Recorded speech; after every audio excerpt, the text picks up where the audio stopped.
early evening, everyone. For those of you that don't know me, and I know most of you do, I'm Tom Schroyer, and I have the privilege of leading a program here at the university called the Inspired Leadership Initiative. The Inspired Leadership Initiative was conceived about 4 years ago, started 2 years ago, and it's a program for those people that have finished their chosen original career or careers and have decided to come back to this great university for a year to first discover different things that they might want to do, then discern what they want to do, and then ultimately equip themselves with what we say is a compass, not necessarily a destination, for their next act after they leave the university. So when we launched this program, we thought we were maybe pioneers, and we were a bit. There were a couple of programs before us. But with us today is somebody who's truly been a pioneer in this space for a long period of time. For nearly 5 decades, Richard has spent time thinking about the very things that very much get to the essence of what we do in the Inspired Leadership Initiative. And it's been really fun over the course of the last 30 hours or so, spending time with Richard and hearing just how many amazing points of intersection there are between the kind of mission that he's been on for many years and the mission that we're on with the Inspired Leadership Initiative. Richard and I think we're probably 1 degree of separation away from each other for about 30 years. It was when I took this role on that I was encouraged by a number of people that we both know in Minnesota, where I hail from, that we had to get to know each other, and since then it's been absolutely spectacular. So it's with great pleasure that I first of all welcome all of you, and then especially welcome you, Richard, to present to us this evening. Thank you. Thanks. I've got this. You're welcome. Thank you, Tom. It's been a very, very inspiring 30 hours or whatever it's been. I'm from Minnesota, as Tom mentioned, and we have excellent snow removal. We call it July. So I'm used to the weather, no problem there. But being on Notre Dame campus, and particularly with the ILI folks, the Inspired Leader folks that I've spent time with, has been really great, and many others. So what I want to do right now is share with you, I call it Paths to Purpose. And its purpose is basically, I use this tree. This is a baobab tree, which in Africa they call the tree of life. And one of the lessons I learned about purpose many, many years ago, because I've been going to Africa now for 30-some years, and I'll tell you a little bit about that in a minute. But sitting under this very baobab tree, wasn't quite photoshopped to be this beautiful, but the tree itself is the tree, with an elder from a tribe called the Hadza. With all of the work being done on genealogy today and the Genome Project and things, doing blood sampling of indigenous tribes, those bloodlines tend to lead back to what they call the original people, or the Hadza hunter-gatherers, H-A-D-Z-A, is the way you spell it. So I'm sitting under this tree with a man named Kampala, who's never been more than about 50 kilometers from where we're sitting around a fire under the tree. And I'm interviewing him for a book that I'm writing. And for decades, or tens of thousands of years, we've sat under trees with elders around fires trying to figure out what's next, or what the future is, or what the wisdom is.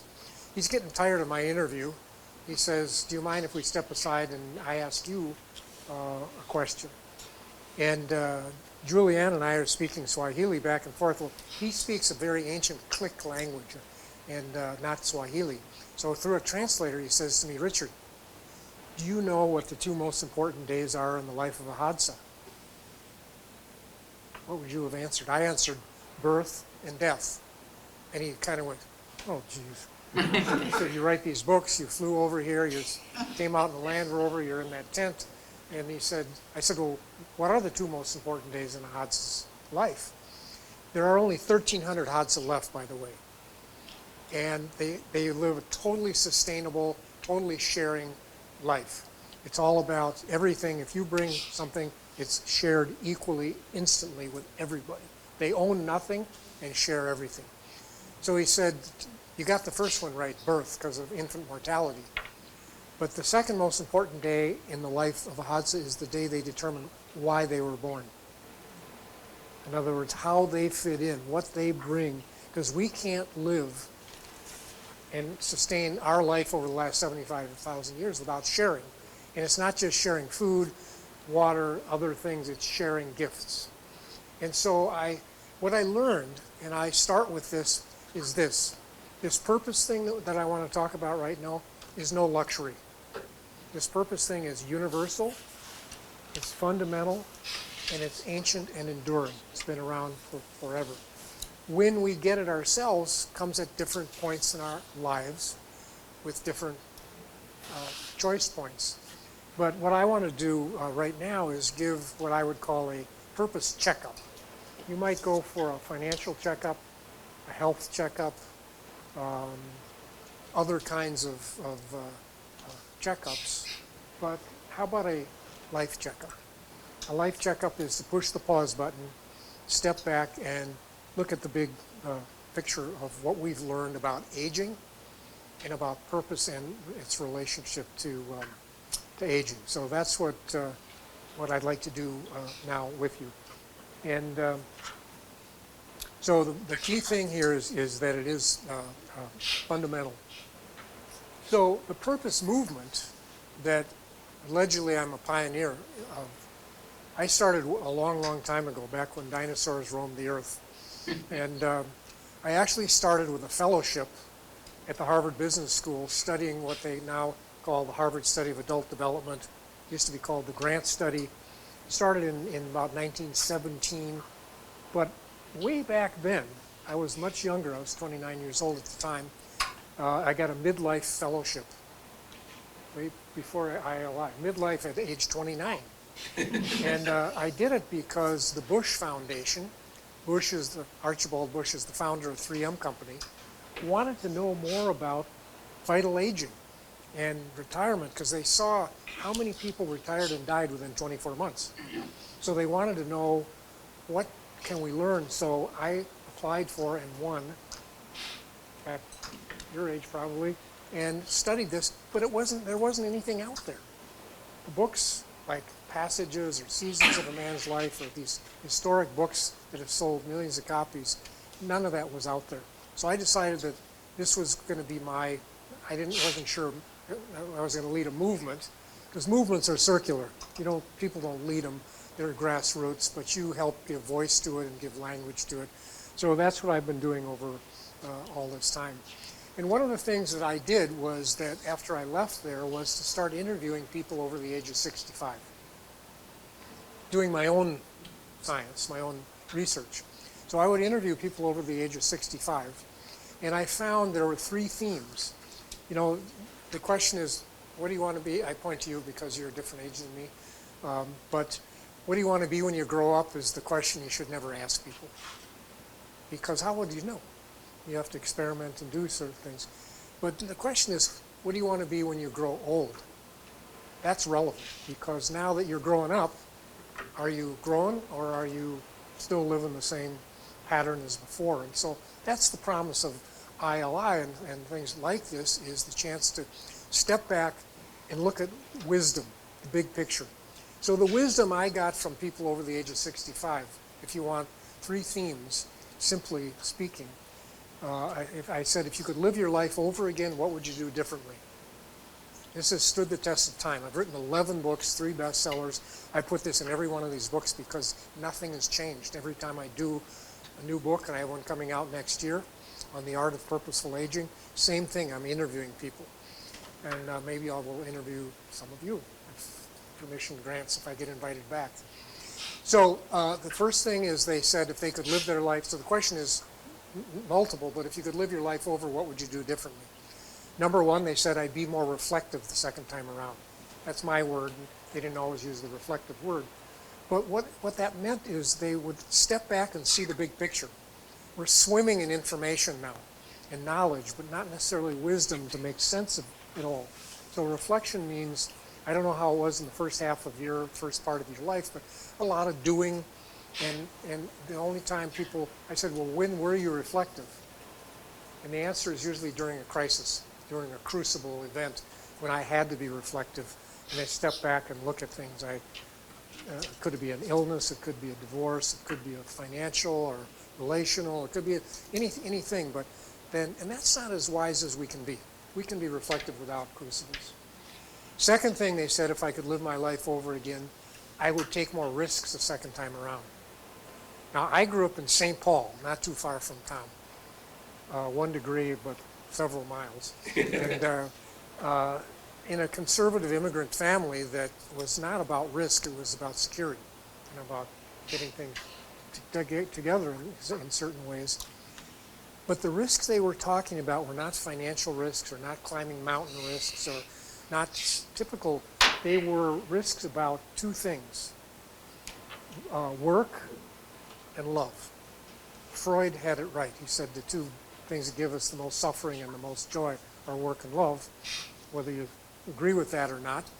And so people said, I wish I would have been a more effective person, human being. Not that they were dysfunctional or ineffective, but a better parent, a better spouse, a better partner, better manager, leader, whatever. And so the whole business of the courage of, as Father Dan, who I've had the chance now to spend several hours with, talks about the courage of being fully, authentically alive. That's really the bottom line of the promise of purpose and risk, is being fully, authentically yourself alive and discerning your own calling and all of that. So reflection and risk. The third thing they said, without fail, is that they want their life to matter. Mattering matters. Whether it's Steve Jobs saying, I want to make a dent in the universe, or you saying, I want to leave my thumbprint in certain ways, human beings are wired to matter. And that's why sitting under the baobab tree was a revelation from the Harvard Study of Adult Development to an elder who speaks Khoisan-Click language. Same fundamental principle. So how do we do this? What are the ways of being reflective, being more courageous, and making a dent or making a difference? So the basic question here of purpose is why? Why am I doing what I'm doing? Why do I get up in the morning? Why do I do what I do? The American essayist E.B. White said this. He said, I arise in the morning, torn between a desire to save the world and a desire to savor the world. This makes it hard to plan the day. Well, I think it makes it easier to plan the day because a well-lived life is about both. It's not about saving the world. It's not about savoring. If you're all about savoring, you're a narcissist. If you're all about saving, oftentimes you could be a zealot, as Father Dan says. But the point is about saving and savoring. But the question is, why do I do what I do? And so the why question is what I want to help take a look at here and see if I can add something to that for your own life journey in certain ways. So if you Google what's my purpose, you'll get about 1 billion hits. There are more hits now. I study with researchers, Harvard Chan School of Public Health and others that follow this stuff, and I follow them. I mean, they check in with me. But what's my purpose gets more hits on Google than how can I live a happy life or all the happiness stuff that's out there now. And so what I'm looking at, what are people looking for? What do they want? Because we're talking about people this purpose thing, thank you for being here, is age agnostic. I'm using older people because of the work I'm doing right now and the science of that and interviewing people. But purpose is age agnostic. It used to be if you want to have a discussion about purpose, talk to somebody over the age of 40. Now talk to a millennial or talk to somebody younger who's looking at where they want. Both. It's cradle to grave in many ways. So I always say that what people are after are the 3 M's.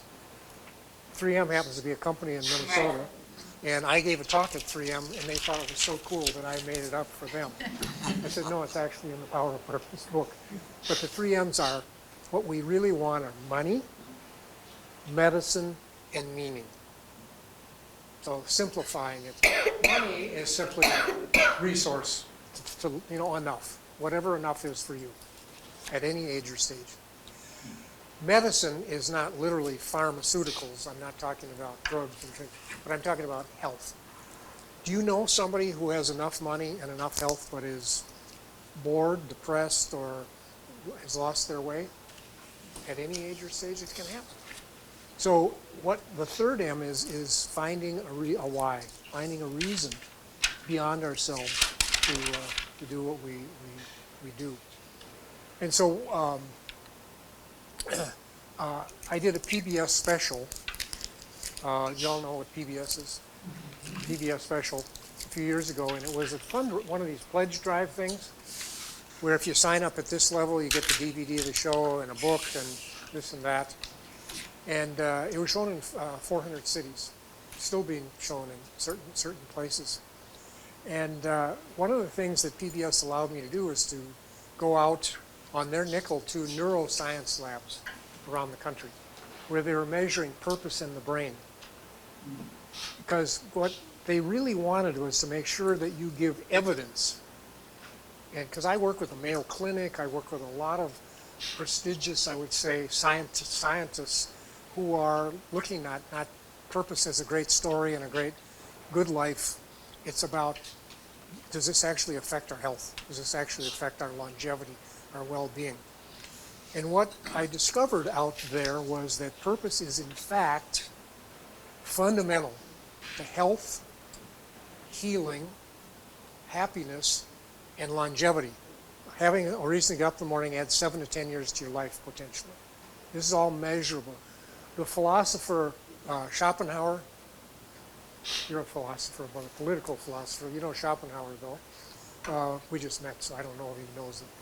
But Schopenhauer said that every new idea goes through 3 stages. Ridicule. Back when in the early pioneering days, people were, life, purpose. I mean, come on, you can't, purpose in a paycheck maybe, but, And second is, so new idea often can be, take a campus like this, take what you're thinking of for your own life. It could be like, why, just enjoy your life. Why are you doing all this? Why are you reinventing or reimagining? And the second is violent opposition, especially on campuses, because I'm a senior fellow in a number of places, and I find there can be pushback, not violent, but aggressive pushback. And then the third stage is self-evident. And now what's happened is purpose is pretty self-evident in the neuroscience labs. So I have this one guy, I'm showing you the pill here. His name is Dr. Majid Fatoui. He's an Iranian neurologist, Johns Hopkins. I'm in his lab. So picture this Iranian guy. He escaped from Iran many years ago, came here, reinvented, and he's now a prestigious academic scientist. He holds up this pill. He says, Richard, you see this pill? I said, yeah, I see it. What would you pay for this? I said, well, what is in it? He said, this will reduce the effects of dementia by like 50%. This will reduce the incidence of macroscopic stroke by 41%. This will improve sleep and sleep apnea and add 7 to 10 years to your life. He's going on and on holding this pill up. And I said, he said, would you buy it? And I said, well, yeah, but I mean, who could afford it? And he said, it's free. We now know its purpose. We can measure the hippocampus. We can do lots of things with people who have purpose and people who don't have purpose. So we're in the elementary stages, but there is now, can science explain purpose? The answer is unequivocally yes. In January, I taught with a woman who won the Nobel Prize in 2009 in medicine. Now why? Her name's Elizabeth Blackburn. She won the Nobel Prize in medicine because she discovered purpose increases telomeres. Do you know what a telomere is? How many of you knew? So a telomere, on every one of your mitochondria, you have a telomere, which is like, I don't have laces on my shoes, but if you have a lace on your shoe, you know that little plastic thing on the lace? Well, that's like a telomere. If those telomeres fray or become and shrink, guess what happens? You age more quickly and you get sick. If those telomeres stay steady or grow, you live longer and you are well. It's not just one thing, not just the telomere, but that's a code that they're measuring now, and they can measure people who have purpose grow telomeres. It's like, do you need any more evidence than that? As at any age or stage, you want a long life, get a life, get a purposeful life in certain ways. So the point I'm just making is there's evidence here. And so the mental model that used to be in existence, this is the one I grew up with. The bottom line is cradle to grave. It starts with, when did you start aging? When you're born. And then when you die. So, and the vertical line is your growth. It's the ILI code here. From retired leaders to inspired leaders, are you continuing to grow? And so the model used to be a 3-stage model. Learn, earn, and retire. Grow up, decline. And we didn't live that long. I mean, people retired, the longevity factor was not in the 80s, it was in the 60s. And so now this is changed quite radically, not just with longevity and longer lives, but with more awareness and more educated mindsets. So I grew up with this story, but have been working on this story now. This is the new story. It's not about just growing up. It's about growing way up, continuing to grow. So what you now see is up here that we've added 3 decades to life, a new life stage potentially. The future's not promised to you or anybody else. But this to me is to the heart of ILI. And that is, but what's not to the heart, or what may be to the heart, because I don't know your story intimately, but I know a lot of stories because I listen for a living. That's what I do. But you see that dip, that U sort of dip there? They call that the U curve. If you Google U curve, don't do it right now, but if you Google U curve, you'll see extensive research on what used to be called midlife crisis. Now it's called the U curve because in a longer life, there is a natural dip at ILI, and I'm not here to patronize it in any way. You're right on time, doing the right thing. And that dip is oftentimes a chance to step back, and the most depression happens at age in the 40s. The happiest times in life are often, you see the higher point at the end and the higher point in the beginning, late adolescence and later life adulthood. There is a later life crisis though. If you don't do your work like you're doing here, many of you, if you don't do your reflective work, you end up living the same life over and over again. What's the possibility in the new phase here? I have a colleague in Colorado. I live in Minnesota, but when you call his cell phone, the answering machine says, at the sound of the tone, please leave your answer to life's 2 eternal questions. Who are you and what do you want? That U curve is who are you and what do you want next? It's not a luxury. This is a fundamental that people, they may not be able to come back to campus for a year, but they need to do their work to do this. And so the growing way up requires reflection, risk, purpose, those types of things. And it's not necessarily a crisis. It's a chasm.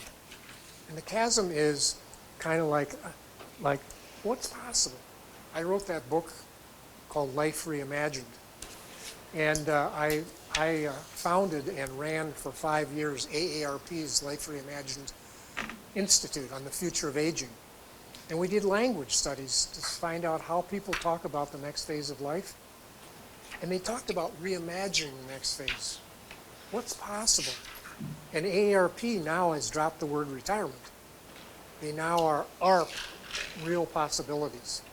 What are the real possibilities? Well, if you don't do your homework, you end up repeating the past rather than looking at the future in certain ways. So mattering matters. It's fundamental. And it doesn't have to be a midlife crisis, but I know that I love books. I like writing books. I like holding books. I like underlining books. I'm not an electronic reader, you know, and things like that. And I go into bookstores. I haven't been here yet, but I go into bookstores normally wherever I go. And I was in a bookstore in the past, not too long ago, and it was at one of these great independent bookstores. It's actually called the Tattered Cover in Denver, Colorado.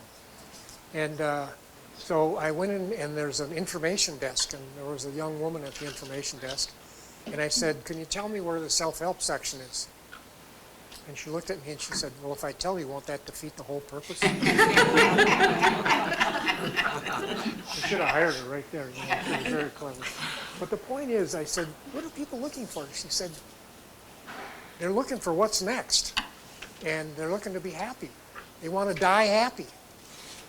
And how do you die happy? You die happy by living a life that you choose now that matters in certain ways. And so if you look at the bookstores now, you'll see tons and tons of these books on happiness, fulfillment, purpose, and more on the inner life of happiness, what I call the good life, and what Aristotle called the good life. And the readings you're doing, etc., and others here about that are important to remind ourselves that this is universal, fundamental, and enduring things we're doing here. This is not self-help. This is self-realization. So 3 paths to purpose. Let me put some meat on the bones here. I mentioned that I've been to Africa now for all these years. I was on the board of trustees of Outward Bound. There are 85 Outward Bound schools in the world. Most people think it's an American thing. It's not. There are American schools. And I went to climb with a board of trustees to climb Kilimanjaro to raise money. You know, if you make it to the top, you raise the money. 19,340 feet. I've taken 100 people to the top of Kilimanjaro over time. And what I've learned about paths or climbing a mountain, whether that's the second half of life or whether that's crucible of any sort, is oftentimes you need a route. You need to pick a route. So I want to talk about how to pick a route here in the next phase of life. I'm using this metaphorically, obviously. Paths to purpose. Not one route. There are many routes, and I've taken several of them up Kilimanjaro. There's not just one. Secondly, a guide or guides. Who are the guides that can show you the way in certain ways that get you, not that get them, that get you and what it is that you want and what you're. And third is partners. You need partners for the journey. Nothing's worse than being in a situation where there's one whiner on a group who, you know, why are we doing this and what are we doing? And it's like, that's life, you get them. But the fact is, who's on the journey with you? What's your route? Who are your guides? Who's on the journey with you? And lastly, the one that you never we rarely think about, maybe you, is the descent. The descent. The hardest part of climbing Kilimanjaro, Julianne, have you climbed Kili? No. She's from Kenya, so we can talk about this. The hardest part is going down. 2 days of slogging down, and guess what? Going up, it's like, give me an up any day of the week. Going down, your quads are burning for the next week, and things like that. But part of it is the mental and the physical. So, you know, in the second half of life, it's not necessarily going down as in decline, but there's a descent. And what's your legacy at the end of life? That's what the purpose is ultimately. Did you make your dent? Did your life really matter? So let me share with you 3 paths to purpose, and then see if they make sense to you. Path number 1 is recall your calling. I just did a class with Father Dan with 20 students. Were you guys in that class? Over there on discerning your calling. And they were asking me, well, is this do you just do it here? I went, are you kidding me? You do it your whole life. You need to figure out how to do that, though. to recall your calling in certain ways. And so I used to be, my original work, way back when I started out of school trying to make a living, was I was the number 2 person in the HR department at what is now U.S. Bank. It used to be called First Bank way back then. But I had something that is now called a side hustle. You know the term side hustle? How many of you know side hustle? You know, we're in a gig economy, but a side hustle is a day job and a side hustle that really keeps you up at night. So my side hustle was called Lunch Hour Limited. Lunch Hour Limited. George Dixon was the CEO at the time. He didn't think this was a great idea, that his HR guy had a side hustle. Lunch Hour Limited was buy me lunch and I coach you. I'm trained to coach you, to coach. And so, and what I found was the people that were kind of the most valued, talented people were the ones that sought the coaching, not the ones who needed it.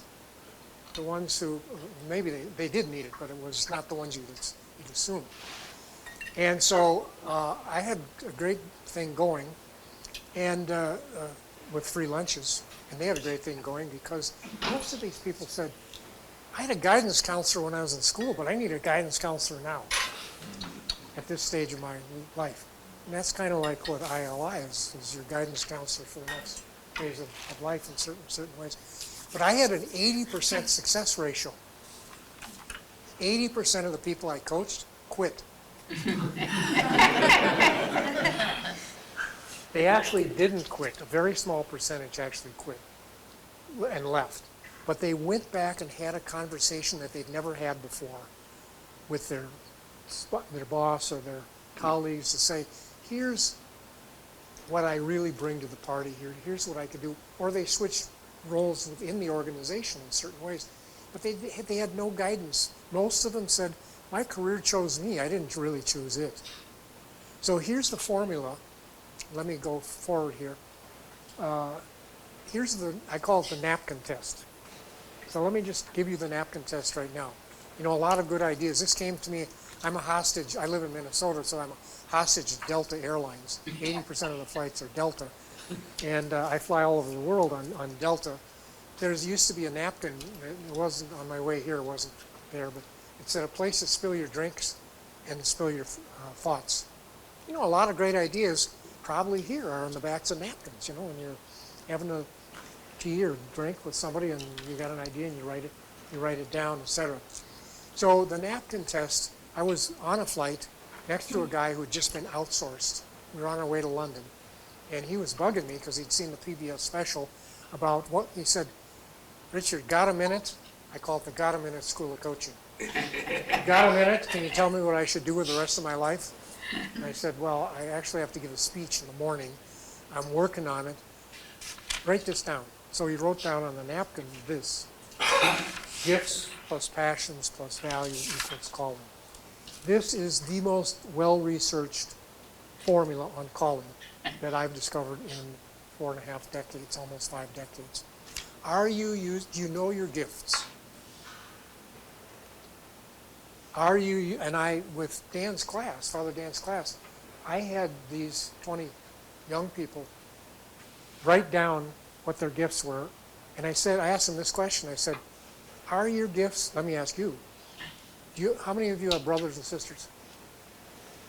Are your brothers and sisters' gifts the same as yours?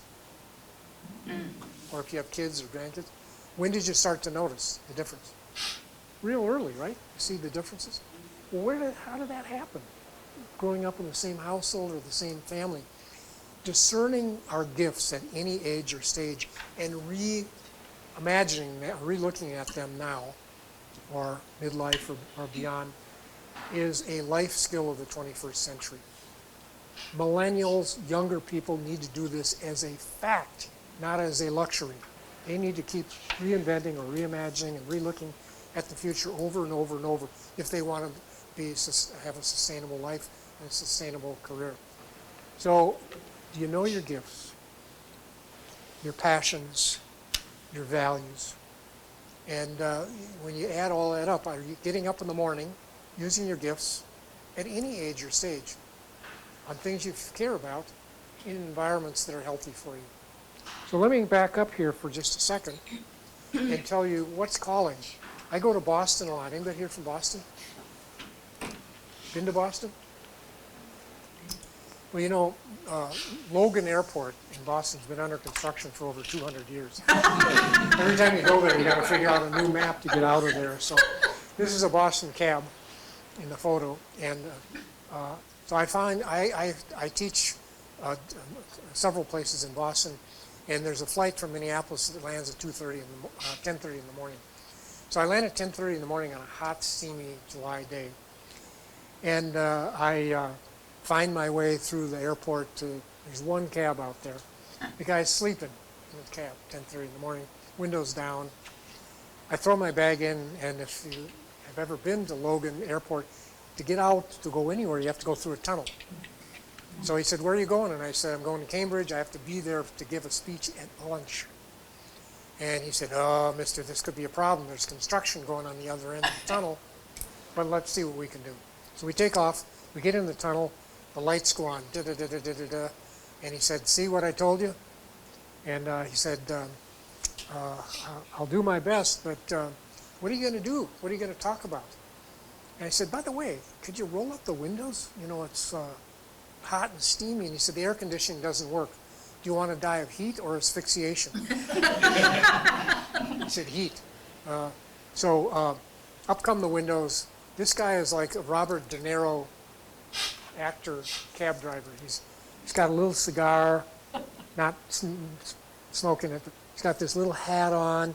He's got his refrigerator with his beverages plugged into the cigarette lighter, and all his religious iconography on the dashboard, and pictures of his kids and all this stuff. So there's his narrative, there's his story right there. And so he said, what are you going to talk about? And I said, well, the title of my talk is Whistle While You Work. He turned around and he said, give me a break, will you? He said, whistle while you work. Work is work. And I said, no, work is a calling. And he said, well, what's that about all that? I said, well, I don't really want to give the speech twice. Can I ask you 3 questions? So I asked him these 3 questions. I said, first of all, so picture this. I'm in the back seat, nervous, and I'm asking the cab driver. I went on to write a book, by the way, called Work Reimagined. Every single chapter starts with the story of a cab driver. Because every human being, whether they're a cab driver or whatever their vocation is, has these factors. So I wanted, everywhere I go, the guy who drove me here from the airport just retired on January 3rd. He said, I said, how was it? Tough. He said, tough. My wife just about threw me out. And he went through this whole thing like he was in ILI or something, you know, like, and I'm doing this and this. He said, I hate retirement. That's why I'm doing Uber, because I get to meet people and I get to do this. He said, I haven't figured out what's next, but if I don't, I'm going to get divorced probably. And I've been married. He's a machinist here. For 40 years, he worked in a machine shop here. So this is universal. So cab driver, I said on a score of 1 to 10, cab driver, do you love what you do? Do you use your gifts? 10 is yes, 1 no. He said 1. Mister, I do this to get out of the house. Well, not this guy, but I mean this guy, the cab driver in Boston. He said, I do this to Make a living. make a living. Secondly, I asked him the second question, passions. I said 1 to 10. Is there any part of your day where you're passionate, where you kind of lose all track of time, you're in that flow state that Dan talks about, where you're really engaged? And he said 1. However, I understand exactly what you're talking about because I coach soccer at night. And when I'm coaching soccer, he's an immigrant in soccer. We were talking just a minute ago about soccer, and he said, when I coach soccer, they have to send me home and turn the lights out. I love these kids. I love to teach soccer. I love to play. And he said, so I could give a 10 at night, but a 1 to make a living. I said, fair enough. Got to survive. And then I asked him the values question, which is a harder one to ask a cab driver. You don't ask, what are your values? I said, are there any people that you love serving more than others? You know, like value? And he thought, he said, 10. All right, now I'm getting there. I said, can you explain it? He said, I love older women. Oh no, I don't want to know anymore. He said, it's not what you think. I said, you don't know what I think, but what do you think? He said, I picked up an 85-year-old woman this morning, same place I picked you up. I took her to the north end to get her groceries. I took her to assisted living. I helped her get the key in the door. And I said, is she the only one that gives you that kind of sense of value and appreciation? He smiled, he said, all the women in the senior assisted living facility call me when they need a ride. They don't call Uber, they call me because they like me and trust me. And I said, do they pay you more? And he was insulted. He said, no, they don't pay me more. He didn't say I add value, but he said, they like me and I like them. And once a year they invite me in for like Thanksgiving or something for coffee and cookies, and they give me a little cush, a little extra, but they don't have enough money to give me more. So the point is that this calling thing is about finding your flow at any age or stage. And it's age agnostic, but it's also vocationally agnostic in certain ways. So the thing is, I always say, you may not have one of these now, but this is a calling card, right? The front of a calling card, these have been around for eons, not this one. The concept of calling cards. Do you use calling cards, what they are anymore, or is it all electronic? Too bad. I looked at me like, where's this guy from? The front tells you the usual, but what is on the back of mine, and what I'm suggesting could be on the back of yours, is why you do what you do. This is what I do and how to get a hold of me.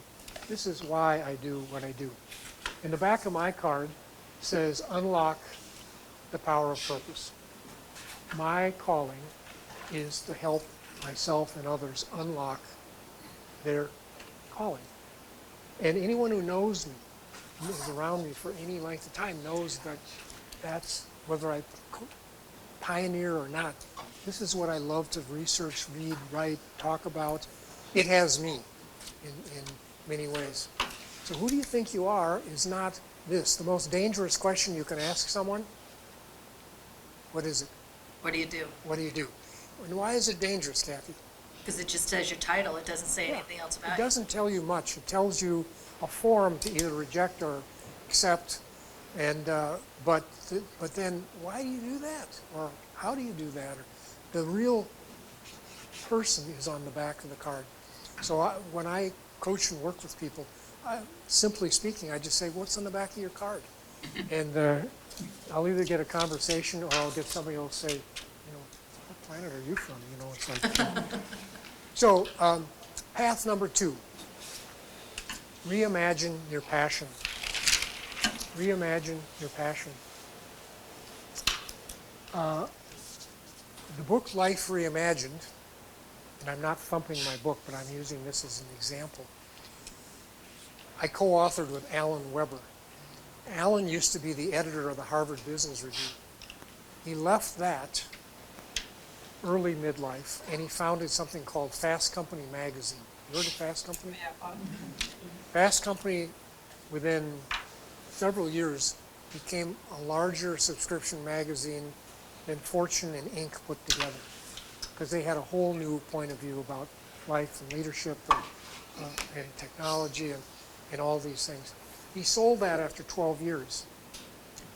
With his wife, he moved, who's an architect and an urban design person. They moved to Santa Fe, New Mexico. His passion was politics and policy and things like this. He is now the mayor of Santa Fe, New Mexico, my co-author. He took to heart, there's 6 practices in there. He took and did all these 6 practices and decided what's next for him. He has plenty of money, plenty of medicine, plenty of health. He's in his early 70s, and he is so on fire, and he's doing such a great job. I can hardly get through to him anymore. We used to talk almost every day, and now it's like, well, I got weeds and potholes and this and that, and but he's totally impassioned by what he's doing. So reimagining your passion at different ages and phases. What are you really interested in? I was backstage not too recently with the founder of TED. Any of you do TED Talks? You watch TED? Done a TED Talk? The founder of TED is not the current owner, Chris Anderson. He bought that in the 80s, late 80s. But TED was founded by a guy who's now 86, named Richard Warman, W-U-R-M-A-N. Do you know how TED was founded? He founded it as a dinner party for the people he wanted to invite to dinner. In other words, he thought, he's an architect and a designer, and TED, technology and entertainment and design. He wanted to see where the intersections of all these were going, and now and in the future.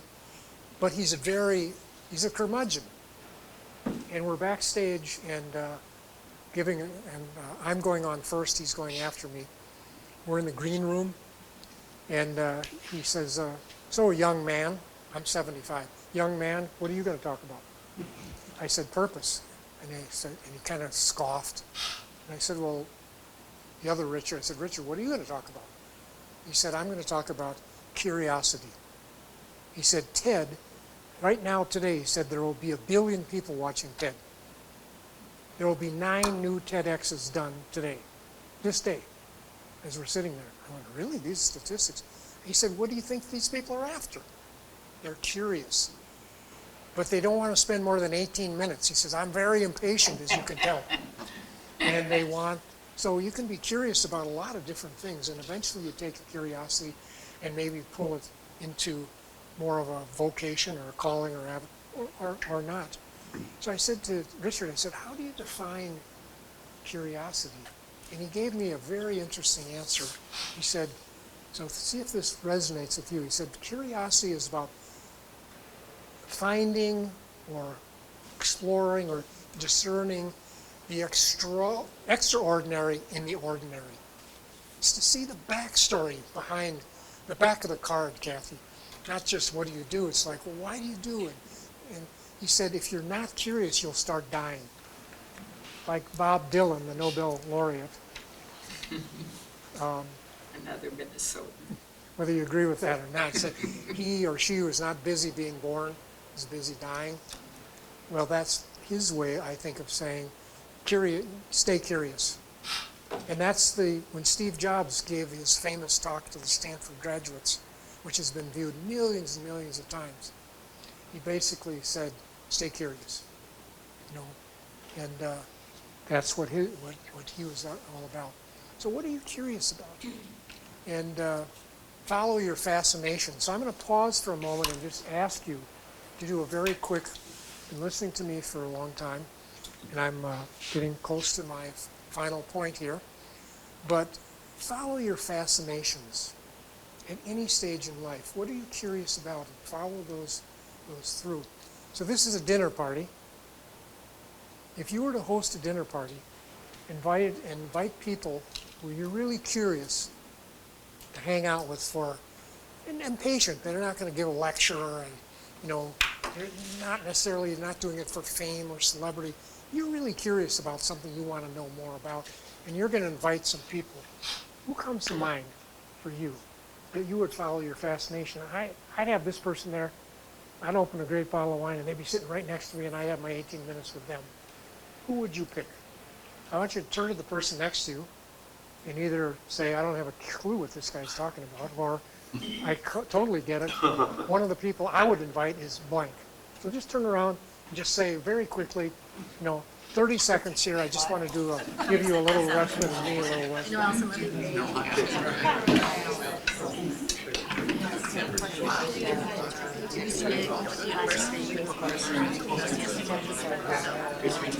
I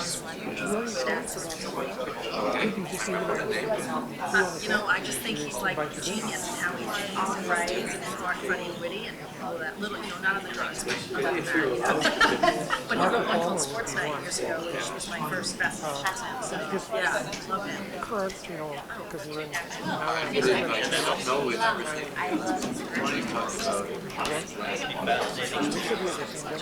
He'd be on that.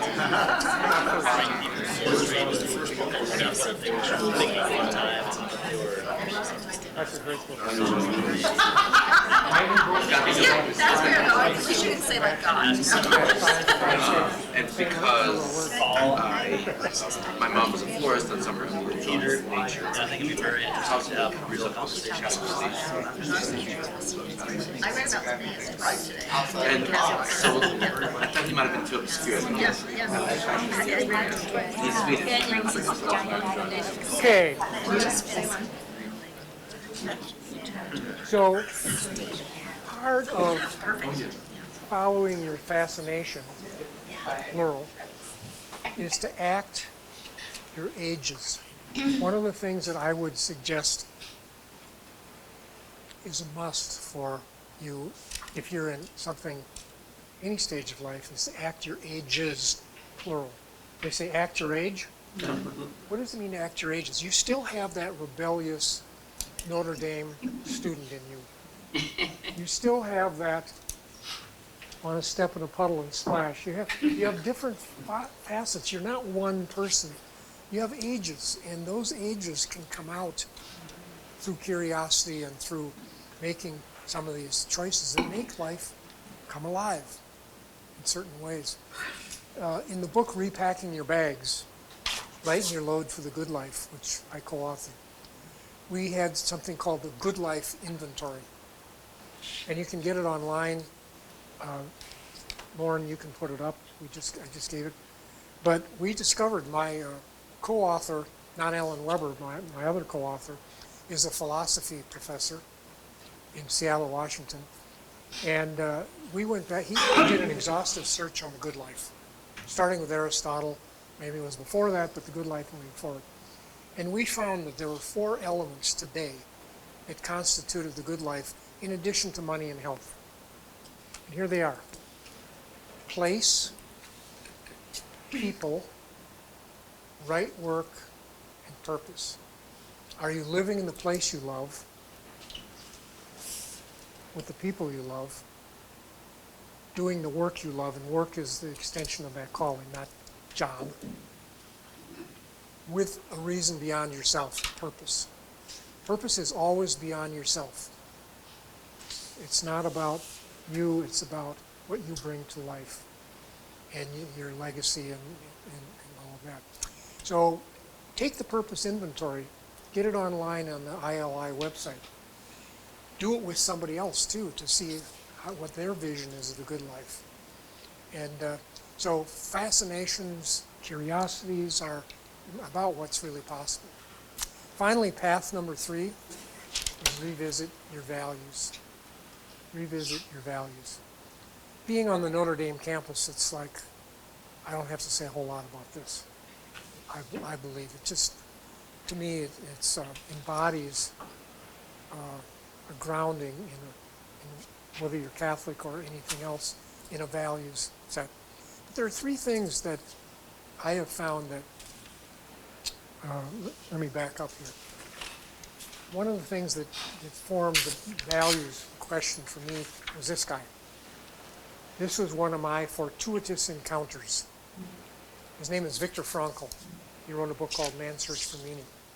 I spent a week with him in 1968, and it changed my life forever.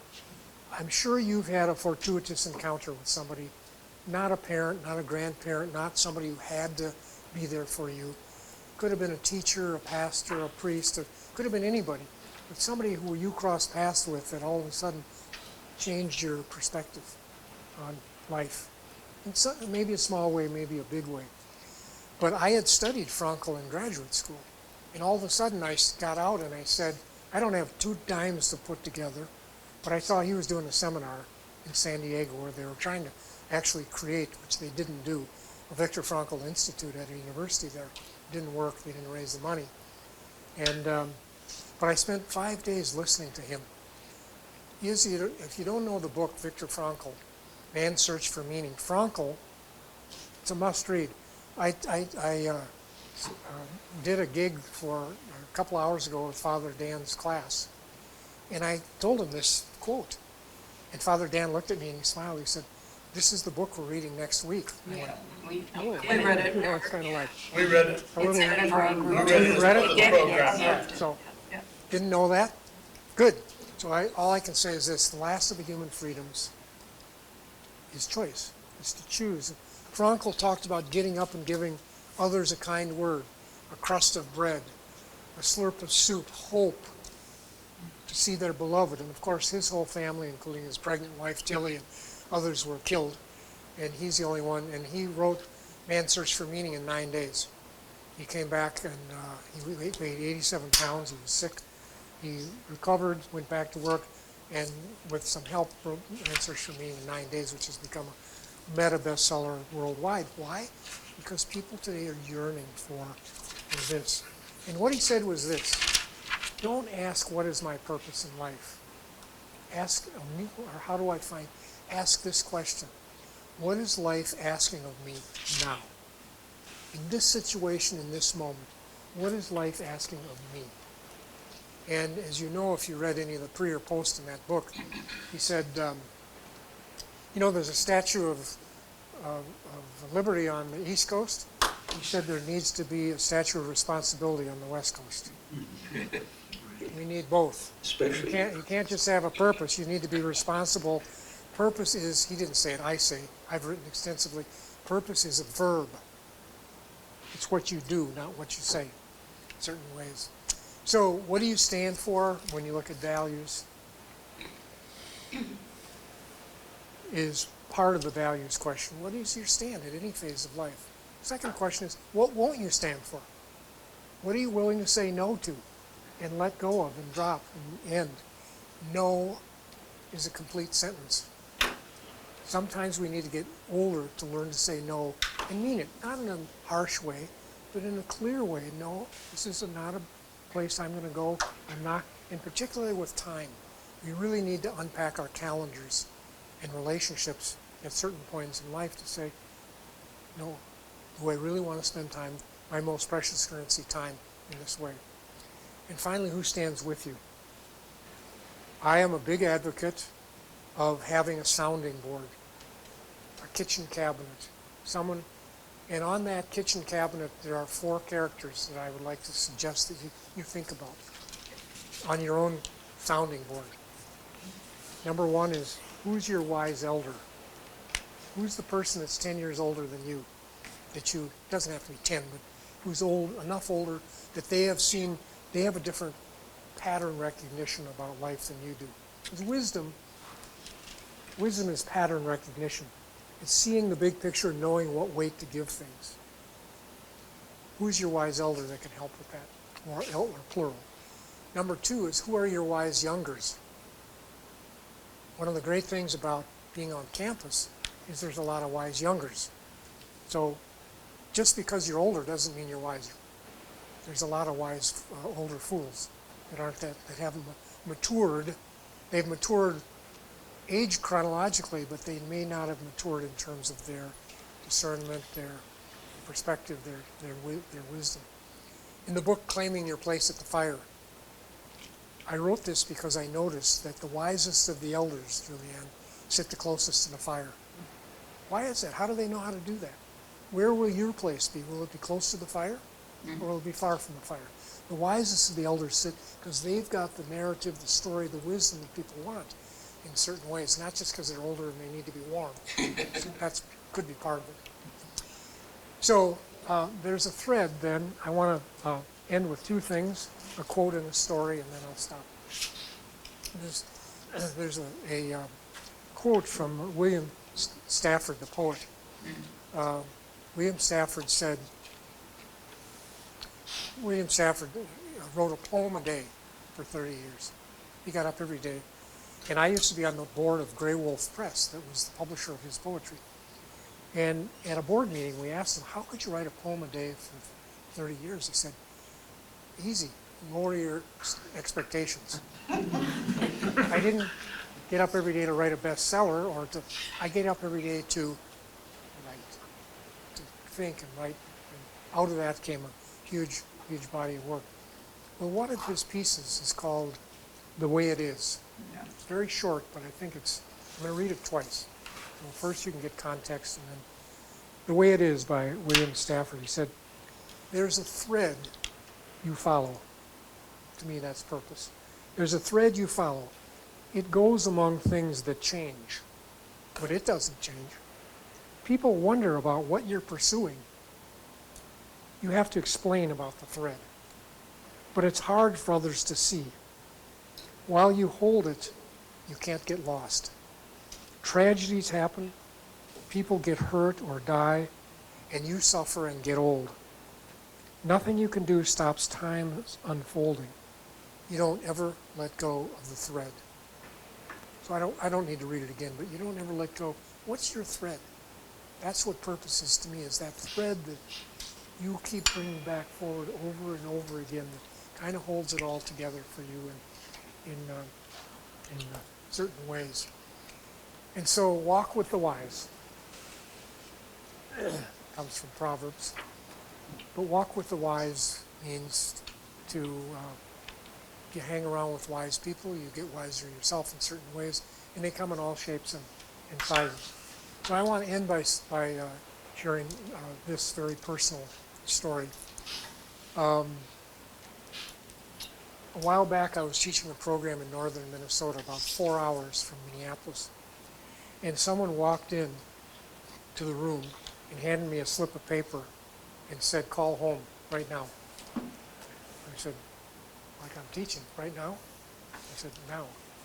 So I gave the group a break, and I went out to a landline and called home, and my wife said, Richard, your mom is in intensive care. She's had a massive stroke. She's in St. Joseph's Hospital in St. Paul. It doesn't look like, it was about 3 or 4 in the afternoon. I don't think she's going to make it through the night. You better get home. So it was a big group of people, several hundred, and I had a colleague there. I turned it over to him, and I left. My mom had had breast cancer and surgery 10 years pre, and she was really taking good care of herself, and I thought she was doing great. But here we were.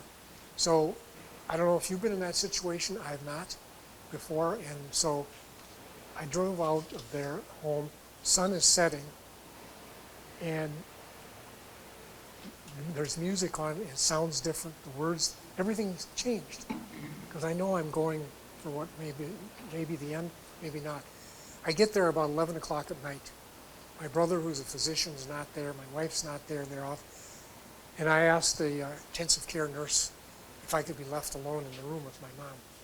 So I went in. My mom is gasping for breath.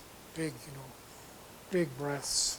On the bed, unconscious, or whatever we call unconscious. And I just lost it. I said, could you close the door and leave me alone? And I just lost it. I didn't know what to do. And so then it struck me that maybe I ought to just thank her. So I got up on the bed and I picked her up. And I looked at her, and I can picture it vividly right now. And I said, Mom, I think it's time to go. Thank you. And when I said thank you, she opened her eyes and took 2 more breaths and died in my arms, right there. And I tell you that because this purpose thing, it doesn't weigh anything. You can't always see it, but a purposeful life, when you're around it. My mom was a stay-at-home mom, volunteered, had 2 kids. She wanted, I think, at the end of her life, some sort of completion. Now, how do I know? This is what I know without knowing. That she wanted some sort of completion, that her life mattered, and that things were okay, and we'd be okay. Every human being wants that. They want their life to matter. That's the power of purpose. But you have to seek it yourself. You have to make these choices like Frankl and others talk about. So I hope that this talk gave you some tools, a mindset, There's going to be tools online for if you want to take this further. But I thank you for the generosity of your listening and coming out. It's always a gift when you're listened to. I never take it for granted, ever. So, thank you.